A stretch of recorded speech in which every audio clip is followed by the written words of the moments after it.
मैंने गलती की, मुझे ये कॉन्ट्रैक्ट आरएसएस के व्यक्ति को नहीं देनी थी, ये मुझे कॉन्ट्रैक्ट मेरिट पे देना था। शायद वो गलती हो सकती है। दूसरी गलती हो सकती है कि मूर्ति के बनने में भ्रष्टाचार हुआ, चोरी हुई। शायद प्रधानमंत्री इसके लिए माफी मांग रहे हैं कि मैंने जिसको कॉन्ट्रैक्ट दिलवाया उसने भ्रष्टाचार किया, महाराष्ट्र के लोगों से चोरी की। यह कारण हो सकता है। तीसरा कारण हो सकता है कि आपने शिवाजी महाराज की मूर्ति बनाई, उनकी याद में आपने मूर्ति बनाई और आपने इतना भी ध्यान नहीं दिया कि वो मूर्ति खड़ी रहे। मैं आपको गारंटी देता हूं, कदम जी की जो मूर्ति बनी है ना, आप यहां 50, 60, 70 साल बाद आ जाइए, यहां आपको दिखेगी।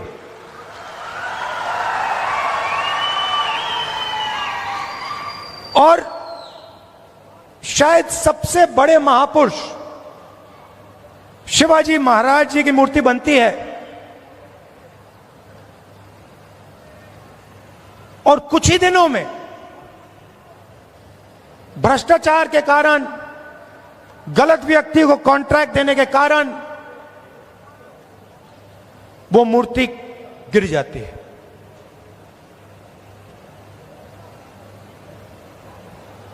शिवाजी महाराज का अपमान किया है और प्रधानमंत्री को सिर्फ शिवाजी महाराज से माफी नहीं मांगनी चाहिए। अगर माफी मांग रहे हैं तो महाराष्ट्र के हर व्यक्ति से माफी मांगनी चाहिए। और प्रधानमंत्री जी को यह भी समझाना चाहिए कि आप सिर्फ 2 लोगों की सरकार क्यों चलाते हो। जहां भी हम देखते हैं बड़े से बड़े कॉन्ट्रैक्ट अदानी और अंबानी जी को मिलते हैं। मैंने पार्लियामेंट में भाषण दिया। पार्लियामेंट में किसी का नाम लिया जा सकता है, मगर पहली बार मुझे कहा गया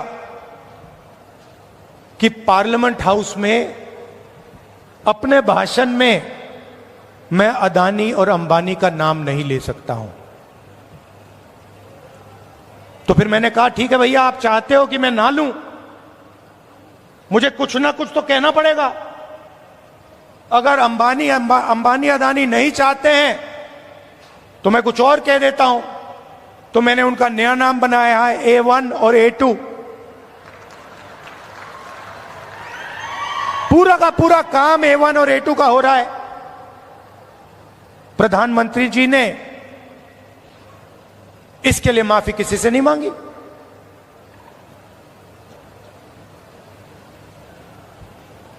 काले कानून आए, किसानों से उनका हक छीनने वाले कानून, 700 किसान शहीद हुए। हमने पार्लियामेंट में कहा कि 2 मिनट इनके लिए मौन रखा जाए। हमें कहा जाता है नहीं, ये शहीद नहीं है।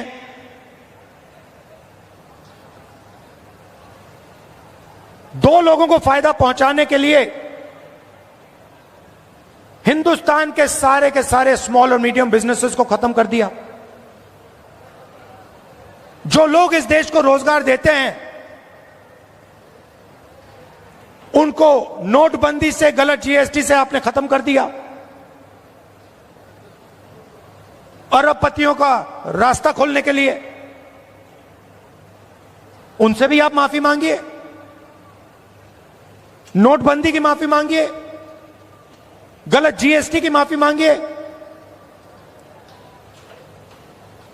और नतीजा क्या है कि आज अगर युवा रोजगार चाहता है, सिर्फ महाराष्ट्र में नहीं, पूरे देश में कहीं भी अगर रोजगार चाहता है, उसे रोजगार नहीं मिल सकता। क्योंकि जो कंपनियां उसे रोजगार देती थी, जो छोटी कंपनी थी, मिडिल साइज कंपनी थी, वो सब बंद हो गई, खत्म हो गई। भाइयों और बहनों, अंबानी और अदानी इस देश को रोजगार नहीं दे सकते हैं। रोजगार कौन दे सकता है? रोजगार छोटे बिजनेस वाले दे सकते हैं, रोजगार मीडियम साइज बिजनेस वाले दे सकते हैं, जो छोटी फैक्ट्रियां चलाते हैं, मिडिल साइज फैक्ट्रियां चलाते हैं, जो चीजें बनाते हैं, ये लोग दे सकते हैं। आज हिंदुस्तान में नया मॉडल है, चाइना का माल आता है, वही 10-12 अरबपति उस माल को बेचते हैं।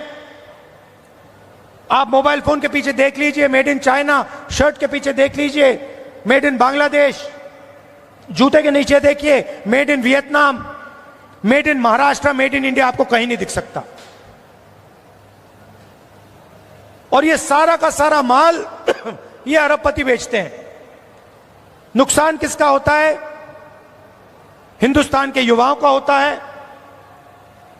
हिंदुस्तान के जो छोटे बिजनेस हैं, मिडिल साइज बिजनेस हैं, जो चाइना का मुकाबला कर सकते हैं, उनका होता है। फायदा किसका होता है? नरेंद्र मोदी जी की मार्केटिंग होती है, अदानी और अंबानी जी का फायदा होता है। और दो हिंदुस्तान बन रहे हैं,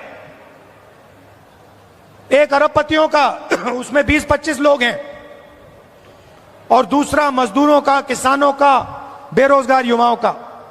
भाइयों और बहनों, 16 लाख करोड़ रुपए, 16 लाख करोड़ रुपए नरेंद्र मोदी जी ने इन 20-25 लोगों का कर्जा माफ किया है। किसानों का आज तक कर्जा माफ नहीं किया है। हमने 70,000 करोड़ रुपए किया था जब हमारी सरकार थी। आप सोचो, 70,000 करोड़ रुपए से हिंदुस्तान के सारे किसानों का कर्जा माफ किया था। इन्होंने 16 लाख करोड़ रुपए 22-25 लोगों को दिया है। ये हमारी लड़ाई है। हम चाहते हैं कि एक हिंदुस्तान हो। अगर बैंक के दरवाजे अरबपतियों के लिए खुले हैं, तो बैंक के दरवाजे किसानों के लिए, मजदूरों के लिए, युवाओं के लिए खुले होने चाहिए। अगर उनका 16 लाख करोड़ रुपए माफ हो रहा है, तो फिर गरीबों का भी 16 लाख करोड़ रुपए माफ होना चाहिए। और अगर गरीबों का 16 लाख करोड़ रुपए माफ नहीं हो रहा है, तो फिर उनका नहीं होना चाहिए। हम सिर्फ न्याय की बात कर रहे हैं। और यही लड़ाई महाराष्ट्र में है।